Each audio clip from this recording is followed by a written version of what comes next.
আসসালামু আলাইকুম আমার প্রাণপ্রিয় ভাই ও বোনেরা, কেমন আছেন সবাই? আজকে সকালে বাজার থেকে টাটকা লাউ শাক নিয়ে এলাম। ভাবলাম একদম গরুয়া স্টাইলে মজার একটা ভাজি করে ফেলি। একদম সহজ রেসিপি, কিন্তু স্বাদে দারুণ। লাউ শাক ভাজি যদি প্লেটে থাকে তাহলে আর কি দরকার। আমরা অনেকেই লাউ শাক ভাজি খাই না, লাউ শাক ভাজি করতে জানি না। তো চলো আজকে আমি কিভাবে ভাজিটা করে ফেলি, তোমরা দেখতে থাকো। লাউ শাক ভাজিটা, তো লাউ শাক ভাজি অনেক অনেক উপকার আছে। লাউ শাকের মধ্যে সবুজ পাতা বলতে সব কিছুতেই উপকার আছে। আমাদের শরীরের জন্য অনেক ভিটামিন আছে।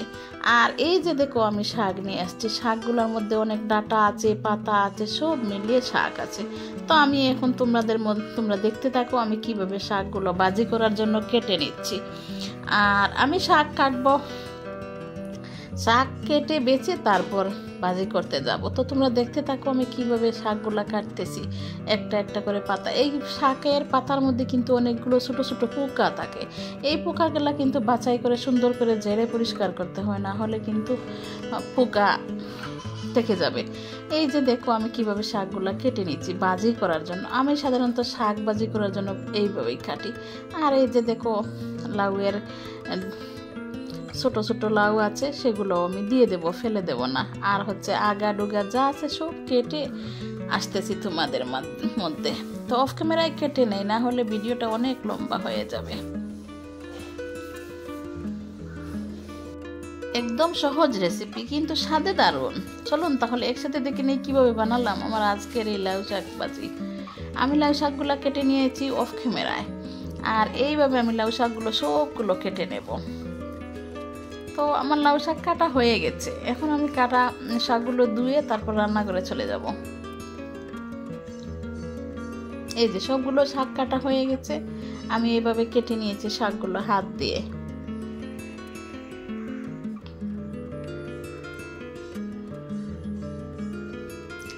এই যে তারপর শাকগুলো ভালো করে ধুয়ে পরিষ্কার করে সুন্দর করে একটা কড়াইয়ের মধ্যে দিয়ে দিলাম শাকগুলো। তো আমি যখন শাকগুলো রান্না করেছিলাম তখন শাকগুলো এই সময় ছিল রাতে। আর যখনই আমি রান্না বসিয়ে দিয়েছি তখনই লোডশেডিং হয়েছিল, কারেন্টটা চলে গেছিল। এই পর্যায়ে আমি করব কি, মোবাইলের ফ্ল্যাশ লাইট দিয়ে আমি ভিডিওটা করেছি, তোমরা একটু মানিয়ে নেবে আমার। এবার আমি শাকগুলো ঢাকনা দিয়ে ঢেকে দেব। অল্প একটু শাকের উপর অল্প একটু লবণ দিয়ে তারপর ঢাকনা দিয়ে ঢেকে রেখে দিয়েছিলাম। 5 মিনিট পর ফিরে এলাম। এখন আমি শাকগুলো উল্টিয়ে দেব, কারণ লবণগুলো উপরে আছে, শাকগুলো সিদ্ধ হওয়ার ব্যাপার আছে, সেজন্য শাকগুলো ধীরে ধীরে উল্টিয়ে দেব। এখন যতটুকু শাক দেখা যাচ্ছে, শাক যখন সিদ্ধ হয়ে যাবে একদম কমে যাবে, সেই অনুযায়ী লবণ দিতে হবে। লবণ যদি শাক খড়াই ভর্তি শাক দেখে যদি লবণ বেশি দেওয়া হয় তাহলে তিতো হয়ে যাবে। এখন ভালো করে নেড়ে ছেড়ে আবার ঢাকনা দিয়ে ঢেকে দেব। সিদ্ধ হয় নাই, এর মধ্যে পাতা আছে, শাকের ডাঁটা আছে, সব আছে, সেজন্য একটু ঢাকনা দিয়ে ঢেকে দিতে হবে। 5 মিনিট পর ফিরে এলাম। এলে দেখো শাকের মধ্যে পানি শুকিয়ে গিয়েছে। এবার কিন্তু কোনো পানি নেই। যে পানি ছিল, আমি কোনো পানি এক্সট্রা পানিও দেইনি। আর যেটুকু পানি ছিল আমি আঁচ বাড়িয়ে দিয়ে পানিটা শুকিয়ে নিয়েছি। এবার আমি একটা ফ্রাই প্যান বসিয়ে দিলাম। ফ্রাই প্যানের মধ্যে এবার আমি তেল দিয়ে দেব। তেল দিয়ে শুকনো মরিচ দিয়ে বাগার দেব। শাকের অনেক সুন্দর একটা, অনেক মজার একটা ঘ্রাণ আসে শুকনো মরিচ দিয়ে যখন শাকটা বাগার দেওয়া হয়, খুব ভালো লাগে।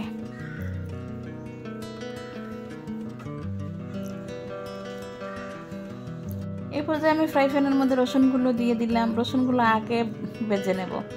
আর এর মধ্যে শুকনো মরিচও দিয়ে দেব। শুকনো মরিচগুলো একটু ভেঙে ভেঙে দিলাম যাতে জালটা বের হয়। শুকনো মরিচ একটু নেড়ে ছেড়ে তারপর রসুন এবং শুকনো মরিচ একসাথে ভালো করে ভেজে নিয়ে তারপর ওই যে কাঁচা মরিচ আর কুচি করে রাখা পেঁয়াজগুলো দিয়ে ভালো করে ভেজে বাগার দিয়ে দেব।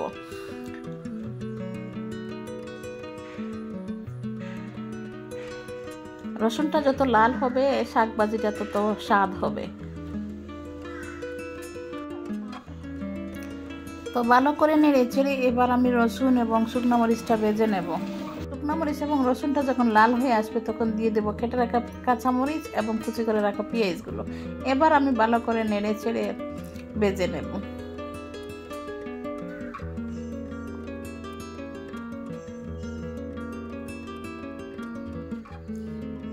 এই পর্যায়ে এসে আমার পেঁয়াজ এবং রসুন মরিচ সবগুলো ভাজা হয়ে গেছে, দেখাই তো যাচ্ছে তাই না কত সুন্দর হয়েছে। এবার আমি সিদ্ধ করে রাখা শাকগুলো দিয়ে ভালো করে নেড়ে চেড়ে সবগুলো একসাথে করে নেব।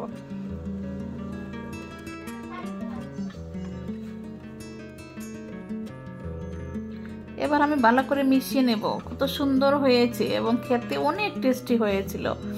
তোমরা যদি কখনো এরকম বাজি করে না খেয়ে থাকো তাহলে একটু বাজি করে খাবে এবং বলবে কেমন হয়েছে আমার বাজিটা।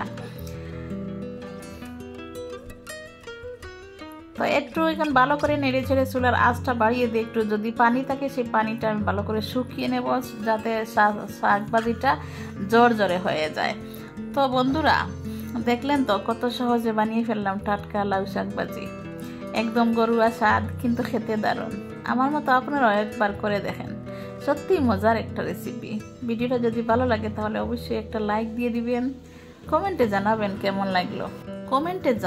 কেমন লাগলো আর সাবস্ক্রাইব করতে ভুলবেন না আমার চ্যানেলটা। আর যারা এখন আমার চ্যানেলে নতুন জয়েন হয়েছে এখনো সাবস্ক্রাইব করুন, আমার চ্যানেলটা সাবস্ক্রাইব করে আমার পাশে থেকে যেতে পারো এবং সাবস্ক্রাইব বেল বাটনটি অল চেপে রাখবে, যাতে আমার পুনরায় আমি ভিডিও ছাড়ার সাথে সাথে তোমরা যেন আমার ভিডিওটি পেয়ে যাও। আর যারা এই কাজটি অলরেডি করে ফেলেছে তাদেরকে অসংখ্য ধন্যবাদ। আর ভালো করে আমি নেড়েছে শাকগুলোকে একদম টাটকা ভাজি যা জড়জড়ে ভাজি করে নেব। তাহলে দেখা হবে আবার নতুন কোনো ভিডিওতে। ততক্ষণ তোমরা সবাই ভালো থাকবে, সুস্থ থাকবে আর হাসি খুশি থাকবেন সব সময়। আর এই যে আমার শাক ভাজিটা হয়ে গেছে, এখন আমি একটা প্লেটের মধ্যে তুলে নিয়ে তোমাদেরকে দেখাচ্ছি কত সুন্দর হয়েছে শাক ভাজিটা। যেমন দেখতে সুন্দর হয়েছে তেমন খেতেও দারুণ হয়েছিল। আবার তোমাদের সাথে দেখা হবে নতুন কোনো ভিডিওতে। ততক্ষণ তোমরা ভালো থাকবে, সুস্থ থাকবে আর আমার ভিডিওটি ফুল ওয়াচ করে দিবে। আল্লাহ হাফেজ, আসসালামু আলাইকুম।